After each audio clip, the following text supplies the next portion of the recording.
Assalamualaikum warahmatullahi wabarakatuh. Halo teman-teman, perkenalkan saya Madonna Yulenda. Kembali lagi di mata kuliah pengantar akuntansi syariah dengan dosen pengampu Bapak Ahmad Fawaid As'ad MAK. Kali ini kita akan membahas mengenai transaksi entitas syariah.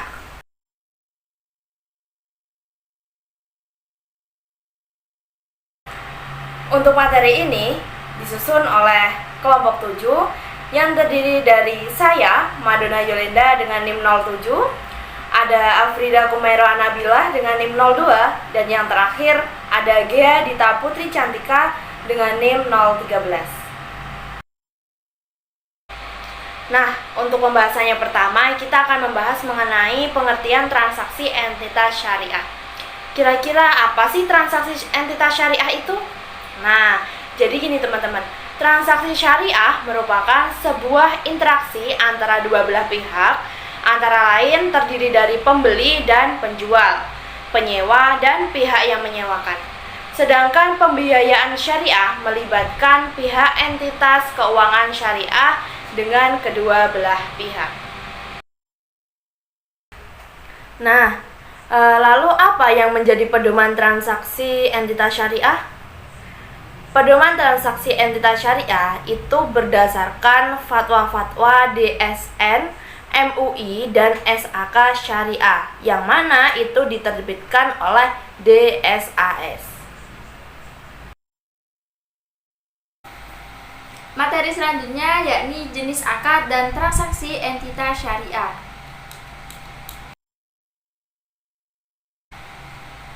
Yang pertama yakni transaksi murabahah. Transaksi murabahah adalah akad untuk penjualan barang yang menegaskan harga belinya kepada pembeli dan pembeli membayarnya dengan harga yang lebih sebagai laba. Adapun contoh dari transaksi murabahah adalah ketika ada seseorang pedagang yang kita sebut A tidak mampu mendapatkan barang dari produsen. Kemudian si A meminta seseorang yakni agen B untuk mengusahakan langganan barang tersebut secara tetap dan rutin dengan perjanjian. Dan kelak si A akan mendapatkan keuntungan dari sekian jumlah unit barang yang dipesan. Transaksi yang kedua yakni transaksi salam. Transaksi salam adalah jual beli barang dengan cara pemesanan dan pembayaran harga terlebih dahulu dengan syarat-syarat tertentu.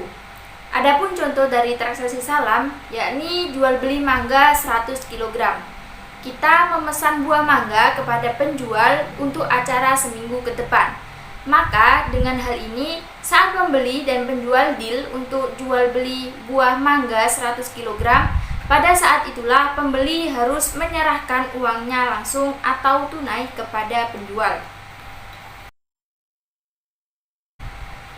Transaksi selanjutnya yakni transaksi istisna.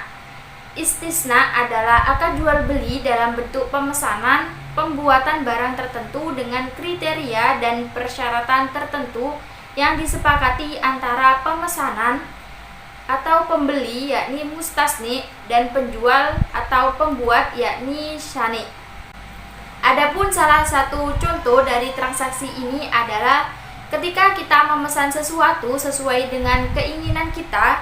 Misalnya kita ingin membeli sebuah rumah dengan 3 kamar dengan desain minimalis dan ada kolam renangnya. Untuk memenuhi keinginan ini, Anda bisa memesan rumah KPR di perbankan syariah yang menyediakan fasilitas tersebut. Transaksi mudharabah. Mudharabah adalah akad kerjasama suatu usaha antara dua pihak di mana pihak pertama atau mali sahibul mal menyediakan seluruh modal, sedangkan pihak kedua atau amil mudharib nasabah bertindak selaku mengelola dan keuntungan usaha dibagi di antara mereka sesuai kesepakatan dan dituangkan dalam kontrak. Contohnya, antara dua belah pihak saja yaitu sahibul mal yang bermitra dengan mudharib untuk usaha percetakan selama 9 bulan. Sahibul mal memberikan uang untuk modal usaha sebesar 20 juta. Kedua belah pihak sepakat dengan nisbah bagi hasil 40/70 atau 40% keuntungan untuk sahibul mal.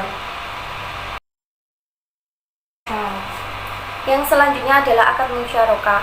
Musyarakah adalah akad kerjasama antara dua belah pihak atau lebih untuk suatu usaha tertentu, di mana masing-masing pihak memberikan kontribusi dana dengan ketentuan bahwa keuntungan dan risiko akan ditanggung bersama sesuai dengan kesepakatan. Contohnya, kerjasama usaha bagi hasil, yang merupakan salah satu contoh akad musyarakah, yang mana kerjasama ini dilakukan dengan meminta investor menanamkan modalnya dalam mengembangkan suatu bisnis. Nantinya akan dibuat sebuah kesepakatan mengenai bagian keuntungan yang akan diperoleh investasi tersebut.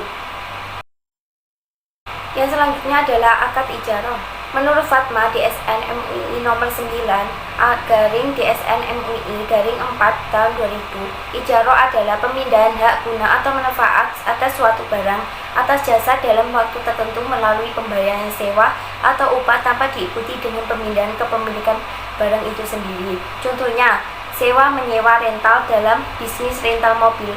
Menyewa mendapatkan kemudahan dari mobil tersebut, sedangkan memberi sewa mendapatkan bayaran atas layanan yang diberikan. Penyewa memiliki hak dalam penggunaan barang berupa mobil, akan tetapi bukan hak milik. Yang selanjutnya adalah akad kafalah. Kafalah adalah jaminan yang diberikan kepada pihak ketiga untuk memenuhi kewajiban pihak kedua yang ditanggung atau makful anhu asbil. Contohnya, Dina akan membuat sebuah usaha yakni ayam bakar, namun belum memiliki modal, sedangkan Dona segera ingin memesan ayam bakarnya agar tidak kehilangan konsumen pertamanya. Maka dari itu, Dina memberi pinjaman sebagai modal usahanya. Selanjutnya ada akad hawalah. Hawalah sendiri memiliki arti sebuah pengalihan utang dari satu pihak yang berhutang kepada pihak lain, yang mana wajib menanggung atau membayarkannya. Contohnya, Anda memiliki utang kepada saya sebesar 500.000. Karena Anda ingin segera menyelesaikan utang tersebut, maka Anda meminta tolong kepada si A atau teman Anda untuk membayarkan utang tersebut, sehingga Anda beralih dari saya ke si A atau teman Anda. Jika teman Anda melunasi utang Anda yang ada di saya, maka timbul utang baru, yakni utang Anda kepada si A atau teman Anda. Dan yang terakhir ada transaksi gadai atau rahan.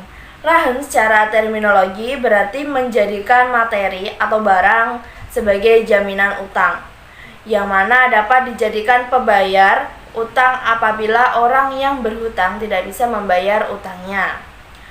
Akad rahan ini bersifat mengikat bagi rahin yang menggadaikannya, tidak untuk murtahin atau penerima gadai atau yang memberikan pinjaman.